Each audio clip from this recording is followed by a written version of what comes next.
mbokk yi xarit yi ñuy seetaan à travers Dakar Buzz TV dal leen ak jàmm tout le temps mbégte laay am jàkkaarloo ak yéen ci seen émission bii di tase nag ni ma leen ko waxee dinaa la ko ci ndaanaan bu ne ndax damay dox rek tey nag maa ngi fii ci Parcelles Assainies daal di ñëw seet si suñu benn tonton boo xamante ni def na bay na waaram la ñuy wax bu baax ci aar bi dañ koy bàyyi rek mu nuyoog yéen bu ko fee ñu daal di gën a xuus si waxtaan bi incha allah tonton Alé nuyu nañ la. waaw fay naa la Rose di nuyu waa Dakar Buzz TV yëpp. di kontaan ci toute l'équipe bi nga xam ne ànd nga ak ñoom nga xam ne ils n'ont ménagé aucun effort pour affaire yi dox. parce que àdduna aussi dañuy chaque fois di sóoraale ñi ci kaw mais ñi ci ginnaaw ñooy def sax le principal boulot donc maa lay ziar di la kontaane di bég lool ci dajeeg yow. macha allah merci beaucoup ci dalal bi. en tout cas ñun ñoo lay jaajëfal bu baax ci sa disponibilité. na ngeen ko gisee rek tey tonton Alé la seesi ñu fas yéene amal waxtaan bu am solo. ndax defe naa sénégalais namoon nañ ko fan si tamit namoon nañ ko lool. dañuy daal di rek dooree fa nga xamante ni mooy commencement bi. mooy lépp ndax defe naa ñu bëri ci sénégalais ñu ngi la découvrir woon. à travers li nga xamante ni mooy Oscar des vacances. nekkoon benn émission boo xamante ni suñu papa Aziz Ndiaye moo ko doon def foofu. donc waa Aziz Samb plutôt moo ko doon def ñu lay laaj rek est-ce que ba nga doon participer ci émission boobu. yaakaaroon nga ni di nga dem final ba jël li nga xamante ni mooy lauréat. mais bien sûr certitude sax laa ci àndaloon. ndeysaan je salue au passage grand Cheikh Bitey. nga xam ne fii la dëkkoon Parcelles. yaakaar naa bi may mujjee am ay nouvelle am mi ngi en France.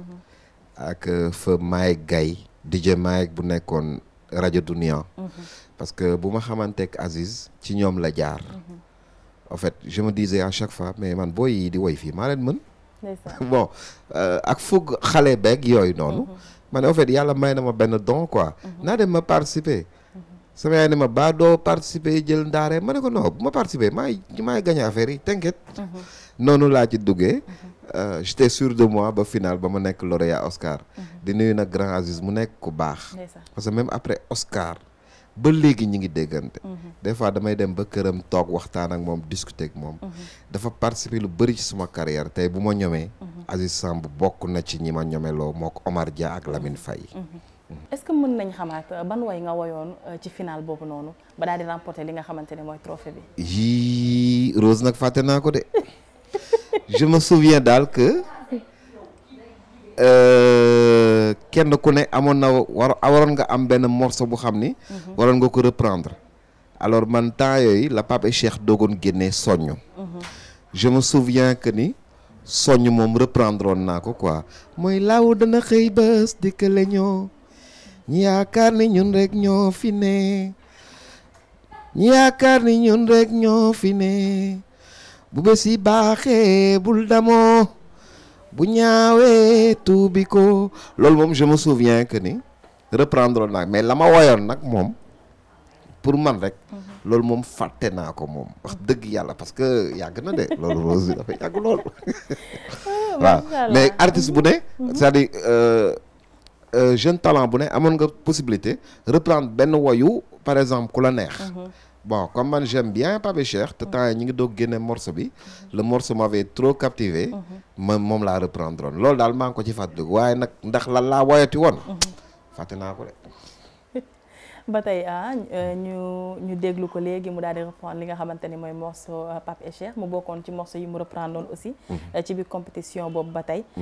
ginnaaw loolu say waajur jàppale la lool ci sa passion muy musique ndax defe naa sa waajur bu góor moo la njëkk a financé sa premier album sa waajur bu jigéen aussi pardon moo la boole ki nga xamante ni mooy Lamine Faye succès am bu baax ci premier album boobu ndax à travers morceau bi di maquillage sénégalais yu bëri apprécié woon sa liggéey succès bi maquillage am ndax nan nga ko dundee waaw di dundee modestement parce que man en fait xamoon naa ne aussi succès boobu lay am quoi parce que boo dee ñëw ci mbir aussi dafa am marketing ak management bi ma dee ñëw y avait Pape Niang y avait Ablaye Mbaye qui était des non-voyants Ablaye jiituma ci musique bi Pape Niang jiituma ci musique bi ñoom ñi tabax foon fi lu dëgër donc man pour ma ñëwoon pour intégrer woon nit ñi xam ma il fallait ma def lu nga xam ne dafa doon génn par exemple hors du commun c'est-à-dire nan laa ko doon defee mooy woy lu nga xam ni par exemple ñëpp dinañ ci bàyyi xel donc man je savais en âme et conscience que ni maquillage moo doon captiver sénégalais yi malgré que dàqalu moon ci album bi mais xamoon naa ne moo doon jaay album bi quoi parce que genre marketing la quoi xam nga par exemple sénégalais handicapé da leen a jaaxal ba handicapé bu woyee benn affaire sax daf leen di def cas donc je savais que ni bu ma nee ku la maquillage et tout dina jaaxal ñu bari donc ku ma xam na ma am na ñu xam ne sax maquillage lañ ma doon wooye mais alhamdulilah le but c'était de me faire connaître et je me suis fait connaître voilà. mën nañ ne mission bi daal réussir. waaw réussir na voilà. est-ce que doo ñu fàttaliwaat tuuti rek maquillage. sama gént gi de may baby naxuma guddeeg bëccëg suba ngoon yow laay xalaat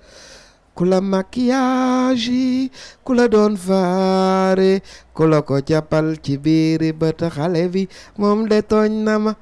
du yaa rafet du yaa bari jàmm du yaa neexa foon jëkk taxawaay kanam gi ne gàññi ba di ne weeru feeñ du mani boo tukki bu fa yàgg ndax kilifa nga bu la pontu jàmm bu la paaka laal lañ set aram na la waaye jëkkër dagan na la xale bi jëkkër dagan xama ku la ko jàppal ci biiri bat waaye man de tooñ na ma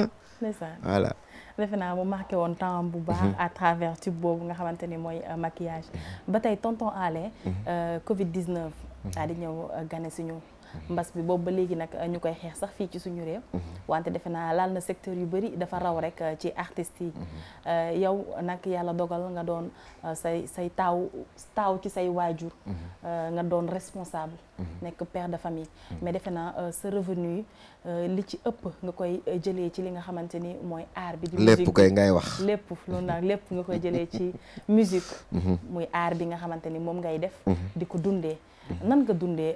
moment Covid 19 boobu ba tey ñu ngi ci sax mais dafa mel ni dafa gënoon tar ay temps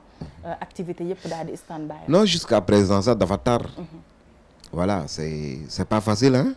c'est pas facile par exemple nga daan jouer 3 fois dans la semaine parce que man j'avais un contrat fii nii aux Parcelles Assainies ci benn boîte bu nekk fii nii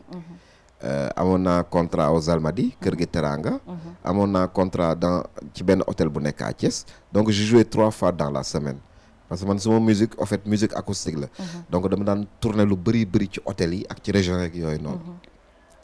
donc imagine toi nga ci daan dund ci loolu daan ci def say soirée daan ci nga jékki-jékki rek depuis le 14 mars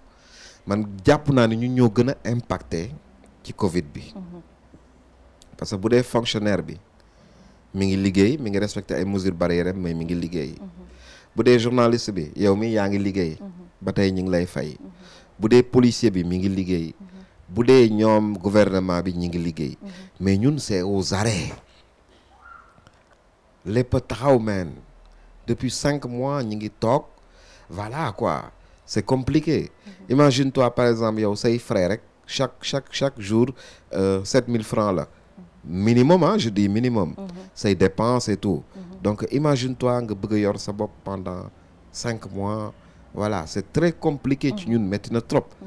il faut gars yi di bàyyi xel artistes yi soit ñu wut beneen solution li ko géwél yi waxoon temps parce que ginnaaw ni ko président ñoo lay woo waaye wax na dëgg way wi nag léegi la war a ñëw président ñoo lay woo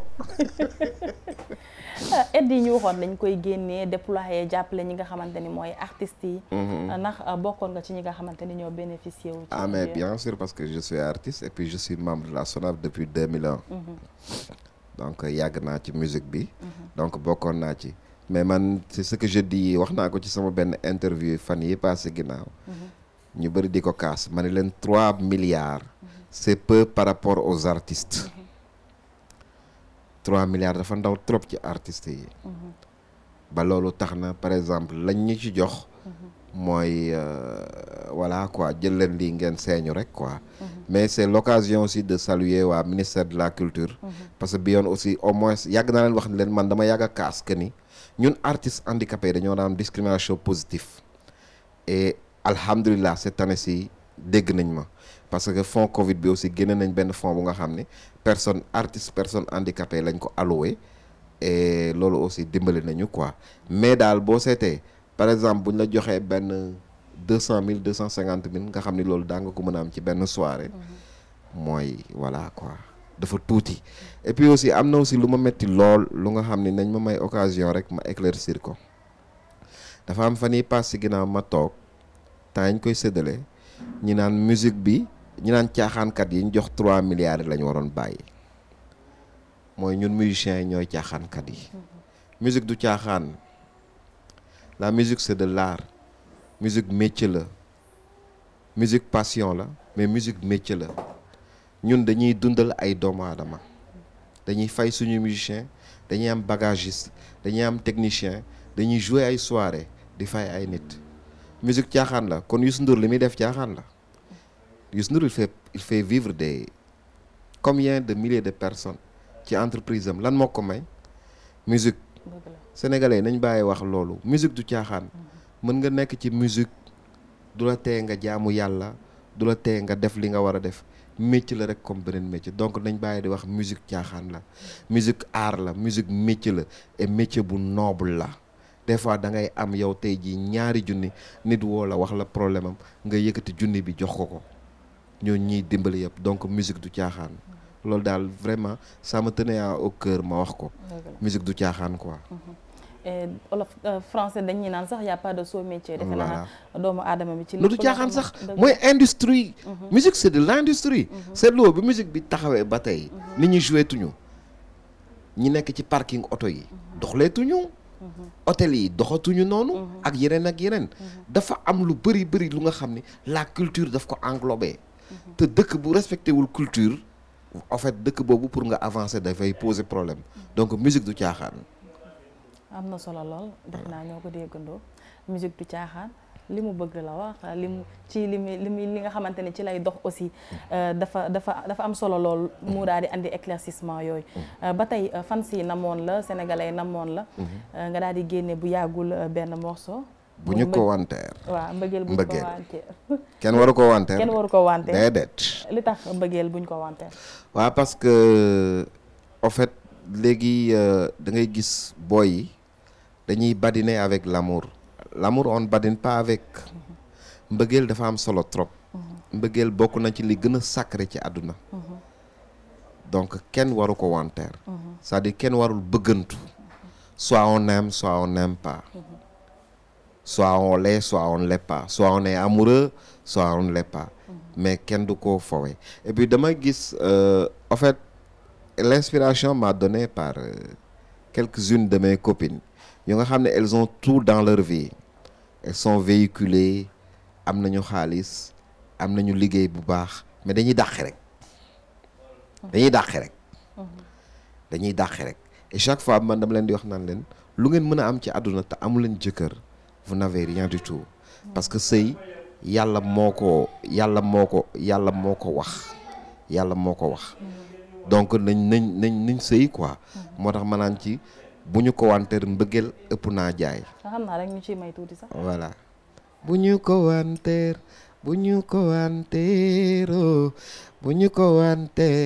mbëggeel ëpp naa jaay.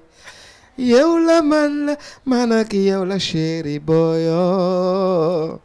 xale bi yaay sama genn wàll bul topp xaalis bi Rose mbaa nga naaw sa taar ba sanko boo gisi ku la mën a yor yow sa yel lingeer sa yel saa boo ci tolloo ndaw day wees jamonoy wëlbatiku kon sa yel saa boo ci tolloo te sax warugar Rose wàllu goro ko gën kon xale bi sa yel saa boo ci tolloo ni am naa oto am naa xaalis am naa kër gu rafet loolu du sëy ndax mbëggeel du jaay kon sa yel yow xale bi sa yel yow demal sëy saa boo ci tolloo demal mu takk la ngoog. d'accord su ma gisee ku baax rek dinaa dem incha allah. non waxuñu ku baax de da ngeen di gis ku baax ba pare du ay prétexte moo tax ma indi lii yëpp ay lay la rek ay sëy yi xam naa la bu baax yàgg nga gis lu baax di dàqe rek bàyyi xeer yi ngay sànni non xeet saalu ma xeen morceau bi am na ñu ne man kay gis naa copine ba dee sànni ma ñun ngay gaarwaan mais sëyowuñu man leen waa bii de mooy lay bugga ab moom ñu naan non bu ñu gisee ku baax bis bu ne ngeen gis ku baax da ngeen di bañ rek macha allah ñu koy remercier déjà ci prestation mu ndaw boobu mu ñu defaral à travers li nga xamante ni mooy clip bu mu génne bu yàggul dara disponible sur sa chaîne YouTube. waaw Alé Dieng l'officiel waaw Alé Dieng l'officiel donc titre bi di mbëggeel bu ñu commentaire jeex na tàkk ñoo ko déggandoo ba tey ñu ñëw ci sa digganteeg benn artiste bu mag muy suñu papa Alioune Mbaye Nder nga daan ko aawu defe naa fii ci Sénégal moom ak Baba Maal la ñu nemmeeku comme artistes yu mag yoo xamante ni dañuy jël ay non voyants ñu leen defal ay chœur mu doon lu rafet lu nice loo xamante ni defe naa artistes yu mag yëpp bu ñu ko defoon artistes non voyants yëpp dinañ ci xaw a gis seen bopp mu bëggoon rek nga ñëw tuuti sa digganteeg Nder. waaw loolu mooy jàngal ma nu ñuy nappee au lieu nga may ma jën muy moom balaa moom sax l'hommage doit être rendu à Baba Maal parce que dama ko déglu benn interview bu mu doon def Londres mu geestu ñi ne ko Mansour Seck mu ni kii du sama employé sama frère la fu mu masaan dem day jël Mansour Seck teg ko ci wetam te booba la musique booba la nekk handicapé Sénégal gën a jafe parce que booba ñu bëri dañ yaakaaroon ni boo nekkee silmaxa wala nattu dal la yalwaan rek nga war a def dans les années 68 70 72 mu jël Mansour Seck teg ko ci wetam ba tey jii ñiy cheminer ba heure bii ba tey pas Mansour Seck boo gisee da ngay xam ni kii namul dara donc mu def loolu man Baba Maal loolu dafa bokk ci lu tax ma naw ko lool bëgg ko lool pour ça et pour tout ça je dis à tonton Baba Maal merci beaucoup parce que nag mbaam gàtt na waaye ci jur gi la bokk te genn golo gudd na waaye loo ca laal borom yëg ko Nder en fait man bi may gën a nekk xale Lamine Faye morceau yi Lemzo Jamono daan def daf ma neexoon donc bu doon woy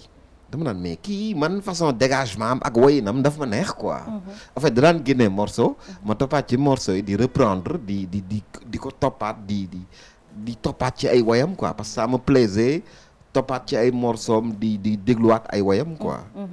donc noonu la ñu xamante bi ma génnee album ñi xamante ma dem fa benn yoon ñaari yoon daan dem soirée mi daan fa bëf bu ma demee nag soirée yi neex lool gars yi teral ma lool sax waaw après finalement mu ne ma daal dama bëgg nga ñëw ñi liggéey ma ne ko ok incha allah y a pas de souci ma ñëw nekk ci ginnaawam ñiy liggéey et je me dis que ni du woon honte parce que man dama nekk borom kër nekk mag nekk sama taaw kër war a dimbali sama yaay war a dimbali sama papa te bëgguma tendre la main comme si j'ai que la musique ku ma woo ne ma kaay nga jàppale ma dama bëgg nga liggéey ma lay fay damay nangu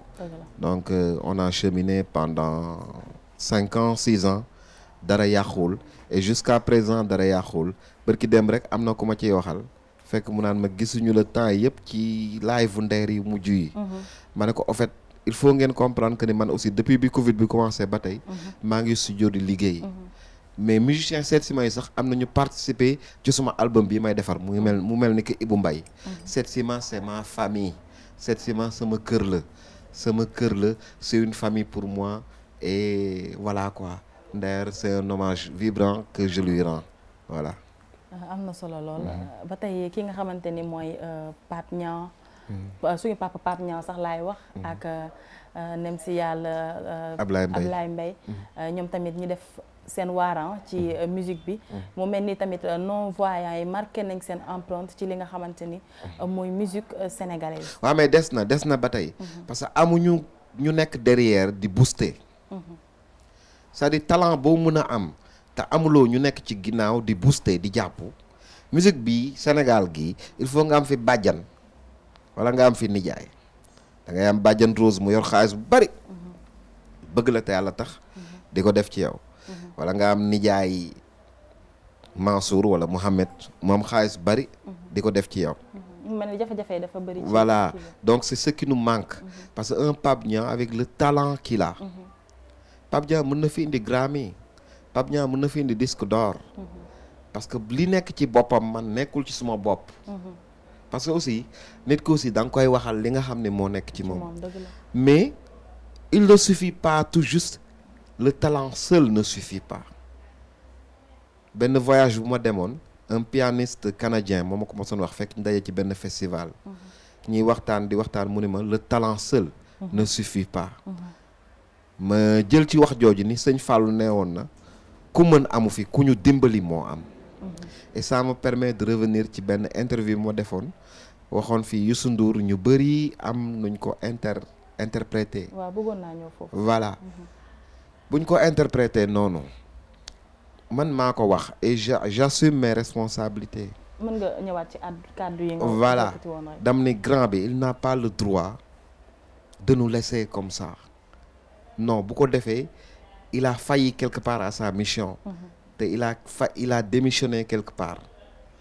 bu ma waxee loolu mooy moom moo fi am label bu mag moo fi am Prince Art moo fi am yenn ouverture yenn buntu yi moom par exemple tey dañuy wax le roi. di mbalax Magog. te moom moomu dafa am fu mu jaar tey ba yegg si fii te moom xam na en âme et conscience que ni ñii am na talent bu nekk ci ñoom modestie à part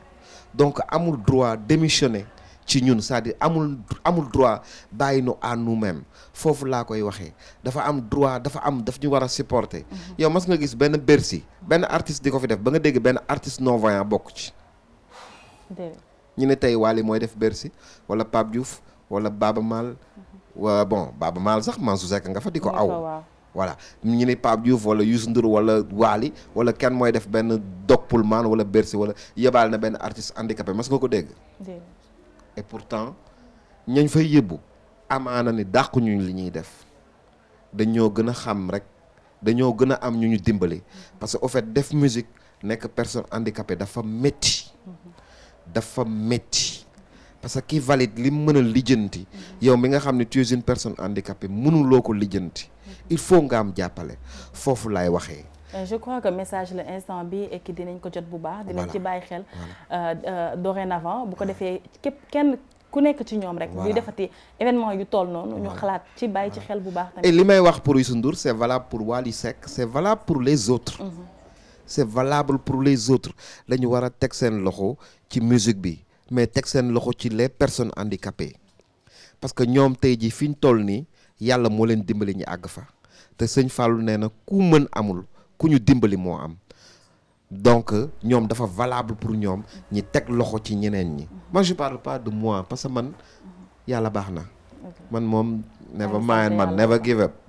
waaw man moom maa ngi ci man ku ma ci fekk maa ngi ci ku ma ci fekkul maa ngi ci mais je parle des autres dangay gis ñu nga xam ne ils sont pétris de talent mais man tey am na fan yi passé ginnaaw benn personne handicapée bu ma woo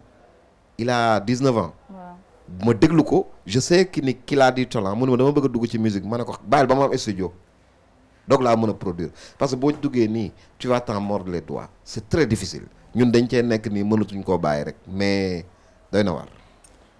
ba tey bu yàggul dara ñu daal di dégg coow bi am. ci ki nga xamante ni mooy wayjur bu jigéen bu ndem si yàlla tonton Ablaye Mbaye bi nga ko déggee. ban jàngat la def. waaw pincement au cœur pincement bu baax au cœur parce que ku xam Ablaye xam ni ku am dignité la. Ablaye c'est un bagarreur c'est un battant nit ku yàgg ñafe laay fam la Ablaye man toog naa ba tàyyi mu dimbali valide sama kanam ku xam ni dara jotu ko Ablaye yëkkati alalam jàppale la sax ba nga am liggéey ak yeneen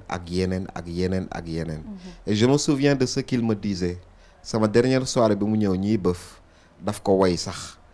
ni ma loo mën a am ci àdduna garder sa dignité te il a été digne jusqu'à sa mort donc c'est regrettable et puis damay wax sénégalais nañ wax lu ñuy xam nañuy wax lu ñu xam quoi yaay Ablaye Mbaye il n'a jamais été demandeur ñoom am nañ seen kër Ablaye liggéey bàyyi fi ñu defar seen kër ñu toj seen kër. waaw imagine toi nga kuule fondé defar li nga war a defar yëpp ñu fekk fa lépp bousillé ko te xamuñu nan nga def ba def loolu keneen ku mu doonoon nit loolu yaay Ablaye Mbaye boo ko déggee muy wax danaan man ba fi Ablaye jógee laa xam naqar te man loolu xam naa ci dara parce que dama naan toog ba guddi ñi ànd man ak Ablaye mënuma dépense laa yebbu donc voilà quoi c'est regrettable mais nag yàlla na koy yàlla mottali di encourager ñi jël initiative bi yàlla mottali ko ñi am ci kër ba am ci sax lu ëpp kër ba nga xam ne yàlla teg loxo ci yaayam guddal fanam lool teg loxo ci suñu rakk yi fi nekk ñun ñu fi desit yàlla may ñu suturos àdduna ak bu àllaaxira ñi dégg nag fi may waxee xam nañ fi may waxee yàlla nañu yàlla may suturos àdduna ak bu àllaaxira loolu rek a jërëñaan mu mel ni une personne vivant avec un handicap du obstacle pour doomu aadama bi nga mën développer sa potentiel nga mën réussir sa àddina nga mën atteindre say objectifs. Pas du tout. defe naa tey kii di nem si yàlla tonton Ablaye Mbaye joxe ne exemple yow mi toog exemple nga parce que tey taaw nga te teewut yaa yor seen kër yaa yor sa famille yor sa njaboot et su ma gisee jeunes yi des fois dara jotu leen sama classe bi bëgg lu yomb toog di mbaraan jigéen yi góor yi toog di entraîner ut doole ut jekk yu am xaalis fii wala toog di ataaya di xaar lépp ci parents yi loolu ban jàngat nga ci am ça me fait mal ça me fait très mal parce que man je dis que ni àdduna lépp da nga koy ñafe Rose dama lay nettali benn anecdote est-ce que xam nga ni defi naa commerce Gambie wut naa xaalis fii def commerce Gambie pour def ko ci sama musique pour am maquette bu baax maquette bi moo njëkk a defee Harmattan commerce moo ma ko may en Gambie c'est pour te dire que ni àdduna dara maye wuñ ko rien n'est acquis dans la vie tey man balaa may àgg fii ma àgg nii tey di am label par exemple tubaab bi ma jël tey jii mettre ma sous son tutelle labellisé ma koy remercier au passage Antoine merci beaucoup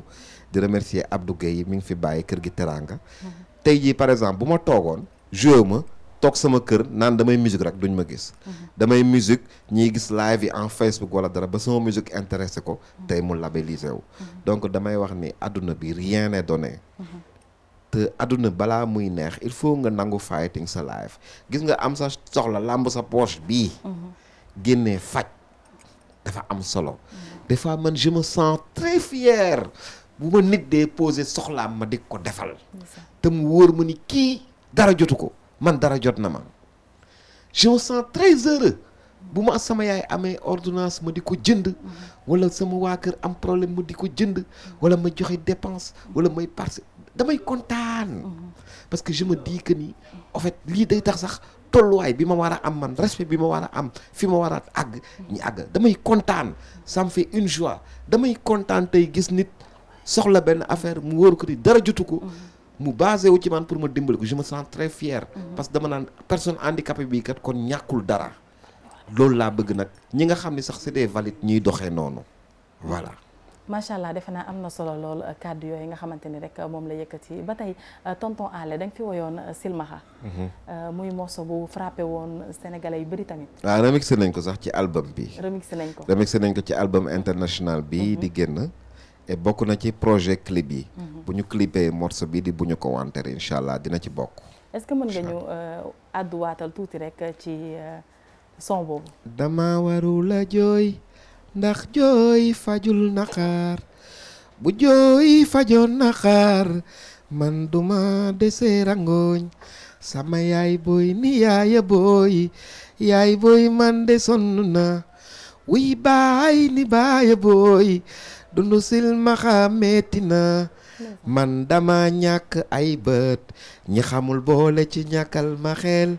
duñu def dara yëgal ma baay loolu mooy dundu silmaxa bu njëkkoon boo juree doom muy silmaxa dañu naan danga ay gaaf daal di lay génne voilà donc ça parle ci ni si sénégalais yi jàppee silmaxa et puis li taxoon tamit ma defoon ko mooy bi may nekk xale dama nekkoon INEFJA mooy école bi silmaxa di jànge am benn xale bu jigéen bu ma fa dajaloon comme man dama mas nekk rebelle seen waa kër am nuñ ko téye woon nu xam ne ma su ma neex c'est-à-dire bi mu nekkee xale ci mbaaru xar lañ ko daan fanaanal loolu marqué woon ma trop moo tax ma ne woon morceau bi il fallait mu bokk ci sama album pour nit ñi nga xam ne am nañ ay doom yu nga xam ne am nañu laago ñi xam ne am sa doom mu am laago du dara nattu la rek wallaahi propre famille bi mu ñëwee INEFJA ñi xamante ci lay doog a am ay robb de par ma personne parce que dama ko daan ketal ci la daan ñëw am ay robb am ay tubëy bu ma masaa ñëw bañ na ko ba temps yi mi ngi def séeda dañ naa sax naan dama ko nopp non je l'aimais pas mais dama ko yërëmoon parce que man j'étais à l'aise je manquais de rien du tout sama yaay xamoon na sama papa xamoon na mais moom seen waa kër xamuñu vacances da daan jot élèves yi ñëpp ñëw jël si leen moom kenn du ko jël si ba ci yeneen kër yi nekk foofu ci employé yi fa la daan dal ba finalement sax yàlla dafa mu jël gàttal fanam bi muy def CM2 la ko yàlla moom pour te dire que ni elle a été malheureuse durant toute sa vie loolu bokk na ci li tax morceau bi bokkoon na ci li tax ma ne woon il fallait me reprendre ko pour wax nit ñi ni am doom mu laago du dara nattu la rek nit a ngi laago ëpp njariñ foofu ki nga xam ne laagowul nañ ko téye bu baax jàppale ko soutenir ko booy yaa ngi ñii ñi ngi ay avocat lañ en France ñii ay professeur lañ maa ngi ci musique bi keneen na ngi ci leneen keneen na ngi ci leneen am na même benn rajo Web Vision bu nga xam ne mu ngi à Thiès rajo la nekk ci internet bi non voyant moo ko teg ak studio et tout donc kon gars yi ñi ngi góorgóorlu loolu moo tax ma indi morceau boobu. macha allah defe naa waxtaan bi njëriñ rek lañ fi jëlee ni mu ko waxee rek doomu aadama bi gëm-gëm rek a am solo sinon yow boo utulu sa bopp obstacle rek dara mënu laa téye dëgg la boo gëmee sa bopp rek def ci fulla def ci fayda foo bëgg egg rek suñu borom di nga fa àgg incha allah dina yàgg mais di nga fa àgg incha allah voilà émission bi defe naa daanaka jeex na tonton dañ lay bàyyi rek nga def sa mot de la fin ça a été tellement bien les questions ont été voilà dafa dangay sonn les questions ont été tellement bien libellées ba yëguma sax ni mi ngi jeex ni quoi pour man waroon nañ fi toogaat encore 30 minutes mais di leen remercier waa Dakar Buzz waaw di remercier waa Dakar Buzz di remercier ki ci kaw PDG bi ba ci ki ci suuf di remercier ñi nga xam ni ñoo nekk ci ginnaaw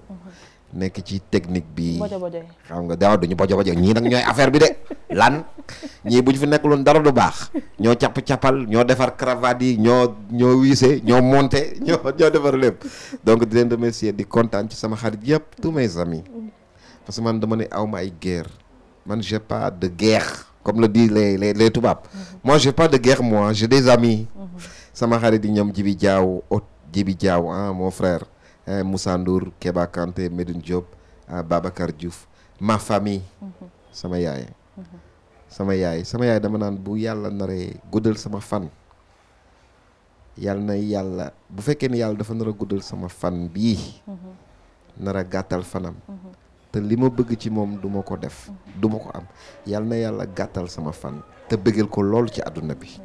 parce que dama ko bëgg trop j'aime bien ma mère di remercier sama soxna di remercier sumay frères ñoom ñëpp ñu ngi jàpp ci combat bi di remercier tout le team qui est derrière Antoine Marcorel merci beaucoup di remercier moom mooy sa manager en France Abdou Gueye fii sumay musicien parce que nag affaire yi métti na trop temps yi Covid bi mais vous me comprenez ñu ngi studio di galérer di remercier vraiment da ngeen ma koy permettre ñaar ñu nga xam ni ils ont été là bi fi dara nekkul Demba Guissé lu tax ma di ko remercier mooy kenn mas a def compilation ba boole ci artistes handicapés yi mel moom moo ko def di remercier Yoro Ndiaye Yoro au fond du cœur merci beaucoup Yoro yàlla na ko yàlla taxawu am naa droit xam naa man li tax ma koy remercier moom xam na peut-être sax du bëgg sax ku koy wax mais booy wër nit ku sociable nit a ngoog donc Yoro merci beaucoup et di kontaan bu baax yow nag ci yow Rose parce que sonal naa la lool 3 jours yi pour rek ITV bi am vraiment tu n'as ménagé aucun effort di kontaan lool ci waa Dakar Buzz ci kaw ba ci suuf di wax ni nii rek la ñëpp war a def parce que lii c'est une manière de montrer aux autres personnes handicapées que am na seen ay aînés yu nekk ci kaw te ñu ngi góorgóorlu donc c'est à encourager que ni ko yeneen télévision yëpp ak yeneen site yëpp jël quoi di kontaan lool. ñu lay jaajëfal bu baax ci accueil bu chaleureux bi nga xamante ni rek ak defaral ngeen ñu ko yow ak sa waa kër. rien de plus normal. d'accord di leen remercier yéen ñi nga xamante ni yéen a ñuy seetaan à travers Dakar Buzz TV nee naa leen tout le temps yéen internet yi ba ngeen jàppee ba tey bàyyiwoo leen amuñu seen fay benn yoon. Je ne saurais vous quitter sans pour autant remercier l'équipe technique qui m'a accompagné bojo yi rek ba tey ah. Djibi ak Amadou. les ruelles Djibi Amadou. merci beaucoup tey am ngeen chance da ngeen am avocat moom mi mooy bojo bi ah parce que moom day toog nii rek du def dara ñi defar ko ba mu kii mu toog fi naan bojo yi ah Djibi Amadou c'est vous qui n'êtes rien du tout je vous respecte bi respect mes frères yéen rek yéen a ko yor nag. d'accord donc di remercier ñëpp macha allah équipe Dakar Buzz bi yëpp rawatina waa technique di leen jox dig daje très bientôt pour yeneen jotaay incha allah d'ici là portez-vous bien. ciao.